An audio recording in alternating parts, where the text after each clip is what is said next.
Usted que vive en la Ciudad de México, seguro ha padecido la falta de agua. Ha tenido que comprarla embotellada para poder cocinar o para bañarse. O lo más importante, ha pensado a qué se debe este cambio climático, la geografía e hidrografía de la ciudad, nuestros malos hábitos, fugas de agua. ¿A qué se lo atribuye? La realidad es grave. Nuestra ciudad tiene muchas probabilidades de quedarse sin agua. Estamos a nada de una emergencia y contingencia. De ahí la razón de tantos cortes al suministro. De hecho, hay alcaldías como Ixtapalapa donde se han vuelto comunes los secuestros de pipas que transportan el agua. Y es que en esa zona desde hace décadas unas 2 millones de personas sobreviven con racionamiento permanente.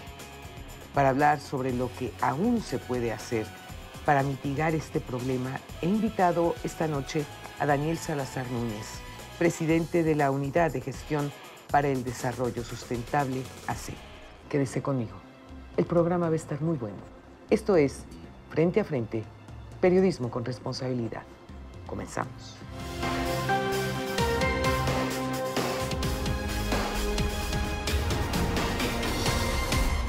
Daniel Salazar, experto en temas hídricos en la Ciudad de México. Vaya que es un problema serio el que tenemos aquí. Y bueno, le van a uno anunciando a lo largo de los noticieros, de los programas, y el próximo fin de semana la delegación tal y tal y tal y tal se queda sin agua. Sin embargo, hay delegaciones particularmente en que están casi permanentemente sin agua. ¿Por qué? ¿Qué ha pasado? Pues, se han combinado una serie de factores a lo largo de las últimas décadas. La primera de ellas es que esta ciudad ha crecido de manera desproporcionada. Claro. A pesar de que tiene un índice natural de crecimiento bajo, estamos ya cerca de los 9 millones de habitantes de la ciudad fijos, más población. Más los que se acumulan todos los días. Los que se incorporan a actividades aquí en la ciudad, que vienen de la zona metropolitana. Claro. Y eso demanda mayores volúmenes. Ese es un primer factor. Segundo, la falta de planeación. Eso es. Siempre nos ha ido ganando la urgencia y vamos dejando de lado programas a 20, a 30, 50 años, como ha sido el caso de la movilidad y en este particular del tema del agua. ¿Ya ha habido algún planteamiento, algún proyecto efectivamente de crecimiento a 20, 30 o 50 años? Se han generado grandes proyectos de infraestructura, pero el tiempo los rebasa. Pensemos en el caso de la movilidad, los ejes viales. Sí. Pensemos en el caso del transporte público, el metro. Y en el caso del segundo piso, por ejemplo. Los segundos pisos. Claro. Y en el caso del agua, generalmente desde los últimos 30, 40 años se están haciendo acciones de emergencia. Por ejemplo, los acueductos, 7 acueductos que surten a la ciudad, son parte de un programa de acción inmediata de los años 70, con el que se pretendía abastecer el agua para las futuras generaciones. Sin embargo, no fue suficiente. Se estableció el sistema Cutzamala en la década de los 80 y de allá para acá no ha habido una gran acción importante, trascendente, en parte porque el sismo de 1985 enfocó los recursos en la reconstrucción de otro tipo de infraestructura, pero no fue el caso del agua ni del drenaje. De tal modo que llegamos a esta década en donde la falta de inversión, que ese es otro factor, inversión importante para agua y saneamiento, no se ha generado. Desafortunadamente, el tema del agua y del drenaje no dan votos porque es dinero que se entierra en el suelo, no se ve y entonces se ha dejado de lado. Pero hoy ya no hay más tiempo. Hoy o se invierte o se invierte. Hay que tener claro que se pierde el 42% del volumen de agua que entra a las redes. 42% dividido en tres factores. La pérdida por fugas, porque la red va desde los 50, 70 y hay red hasta de 100 años de antigüedad. ¡Qué barbaridad! Y se han cambiado solo 2,000 de los cerca de 13,000 kilómetros de líneas de conducción y abastecimiento de agua en esta ciudad. Entonces hay que ir con un programa muy agresivo de sustitución de red de agua potable para evitar las pérdidas por fuga. Aquí, obviamente, la participación del gobierno federal es fundamental, porque si no, como dicen de manera coloquial, ¿con qué ojos, no? La doctora Claudia Sheinbaum ha anunciado una inversión que no tiene antecedentes para el sistema de aguas de la Ciudad de México, enfocado especialmente a la sustitución de la red de agua potable y sin duda es una buena noticia para el siguiente año, 9,000 millones de pesos de inversión adicional. Bien. El reto es cómo se sostiene esos niveles de inversión para los siguientes 5 años restantes del gobierno de la doctora. Y Por supuesto. ese es un reto que deberá resolver el gobierno de la ciudad. Pero sustituyendo la red de agua potable solo se va a recuperar una parte del volumen. Hay clandestinaje. Se estima más o menos que de los 2.200.000 tomas registradas en el SACMEX, puede haber entre un 10 y un 20% de tomas clandestinas. Y no hay un programa para detección de estas tomas clandestinas. Y ahí pueden consumir el agua que quieran porque al final no están obligadas a pagarla, toda vez que es un consumo ilícito. Y por otro lado, ha ido creciendo la cantidad de colonias que tienen agua por tandeo.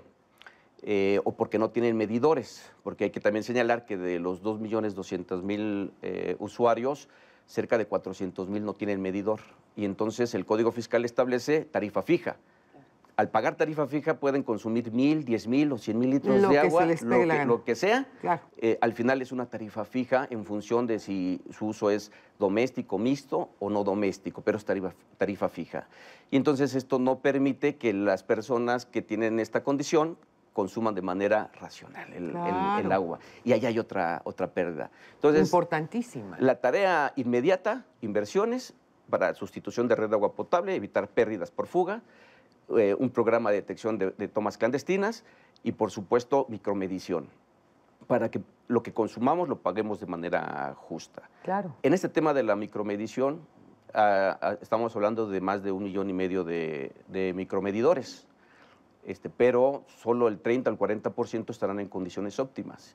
Entonces puede haber casos en los que la gente tiene su medidor y registra menores volúmenes y pues la gente está feliz porque paga menos. Obvio. Y por el lado contrario, hay gente a la que le resulta al revés, consume poco y su recibo le llega alto. Entonces ahí hay una tarea importante por hacer, porque a la que le llega alto, pues le resulta relativamente sencillo declararse en moratoria de facto y no pagar, y después viene el corte al suministro. Bueno, eso no lo podemos hacer, por ejemplo, con la luz, ¿no? Porque ahí sí no hay manera, de verdad, de evitar el pago. Lo mismo ocurre con usuarios del agua, de que al no tener el conocimiento del Código Fiscal, como un ciudadano común, pues generalmente caen en la morosidad cuando hay mecanismos. El tema es cómo se le hace del conocimiento a un ciudadano común de sus derechos que establece el Código Fiscal. O sea, ¿cómo nos defendemos? Porque ya ese es el punto en el que uno ha llegado, en donde dice uno, a ver, si yo tengo que pagar, como en mi caso, 12,000 pesos cada bimestre de luz, no, pues es una locura. Es correcto. Es decir, si a eso le sumo todos los otros gastos, pues ¿cuánto tengo que ganar para poder sobrevivir, no? Ahora, sin duda, en el tema del agua hay mecanismos a favor del usuario. El tema es cómo logramos que los ciudadanos conozcamos estos mecanismos y seamos responsables. ¿Y cómo se logra? Pues con el fortalecimiento del sistema de aguas de la Ciudad de México, porque ha venido rezagado, es un órgano desconcentrado. Desde hace ya años se ha estado planteando la posibilidad de un organismo descentralizado con facultades propias, pero el fantasma de la privatización ha impedido que se dé este proceso. La doctora Claudia Sheinbaum también ya, en aras de la Constitución de la Ciudad de México, porque lo establece, ha comprometido la descentralización. Eso sin duda va a ser una buena noticia, pero vamos contra el reloj, contra el tiempo. Entonces, esto no va a ser suficiente porque, por otro lado, tenemos el acuífero de la Ciudad de México, es uno de los más sobreexplotados del país, y entonces se está escaseando el agua. Claro. En este momento hay pozos de donde se está extrayendo en promedio de 400 metros, pero el acuífero tiene más o menos unos 700, 800 metros de profundidad. En 10, 15, 20 años se agotará este acuífero. ¿Qué vamos a hacer? Y esta escasez pues, no se va a dar dentro de 20 años, de un año para el otro, sino va a ser un proceso gradual, de tal modo que se tiene que recuperar suelo ecológico, suelo de conservación, para que la infiltración del agua pluvial la tengamos asegurada en los cerros que nos rodean en la ciudad, ya no permitir el crecimiento de la mancha urbana hacia esas zonas, y por otro lado, tratar aguas negras para su reutilización y liberar agua potable que en este momento se utiliza para actividades secundarias. Entonces, ahí hay otros dos retos para equilibrar el balance que tenemos de sobreexplotación de nuestro acuífero y de poca infiltración, que ha traído consigo además un problema de protección civil, porque cuando llegan los sismos, por el estado en que se encuentra nuestro suelo, la actividad sísmica se multiplica, generando sin duda daños importantes para esta Pero ciudad. por supuesto, es como si estuviéramos en una alberca. Una alberca que ya tiene menos agua Claro. y que bajo esa condición se corre un mayor riesgo. Si observamos en los sismos un tinaco a la mitad, es muy riesgoso, porque el agua se mueve y se precipita. Claro. Un tinaco lleno o un tinaco vacío no tiene mayor dificultad en el comportamiento de un sismo. Del mismo modo, nuestro acuífero, que está sumamente agotado, que el suelo se está hundiendo, que está fracturando, que la actividad sísmica en esta ciudad también se está incrementando. Antes era normal 3, 4 sismos al año, locales. Así es. Pero el año pasado, después del sismo, de septiembre a diciembre, fueron 20. Y en lo que va de este año ya casi llegamos a 20 sismos. Sí, es Entonces, una la cosa. Tierra nos está diciendo algo, además del agotamiento del acuífero, de la mala calidad del agua, de las fracturas y de los hundimientos diferenciales, la actividad sísmica nos está diciendo algo. Hay que entenderlo. Es correcto, y entonces el reto para el próximo gobierno no solo es abastecer de mayores volúmenes de agua de calidad, que sea asequible, accesible para la gente, como lo dice la Constitución y el derecho humano al agua, sino además cambiar el modelo de gestión para reducir estas amenazas que se ciernen en la ciudad, porque como lo mencionaba Lolita, ante la escasez, la gente va y secuestra pipas, como ya Claro. ocurrió en Iztapalapa, inclusive con armas de fuego. Y bueno, desde algún lugar de Europa tenemos a José Luis del Mar con Una mujer en la historia.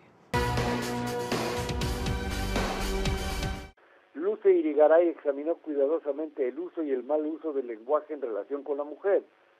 Luce fue reacia en revelar detalles de su vida personal y sobre su educación familiar, pues estaba completamente convencida de que la clase académica, dominada casi por completo por el sexo masculino, utilizaría la información para distorsionar o rechazar el trabajo de las desafiantes pensadoras femeninas. Irigaray nació en Bélgica en 1932 y estudió en la Universidad Católica de Louvain. Más tarde se doctoró en lingüística en la Universidad de París. La publicación de su segunda tesis doctoral en filosofía, Espéculo de la otra mujer, en 1974, en la que criticó enérgicamente al psicoanálisis freudiano, tuvo como resultado que la destituyeran de sus cargos docentes en la Universidad de Vincennes y en la Escuela Freudiana.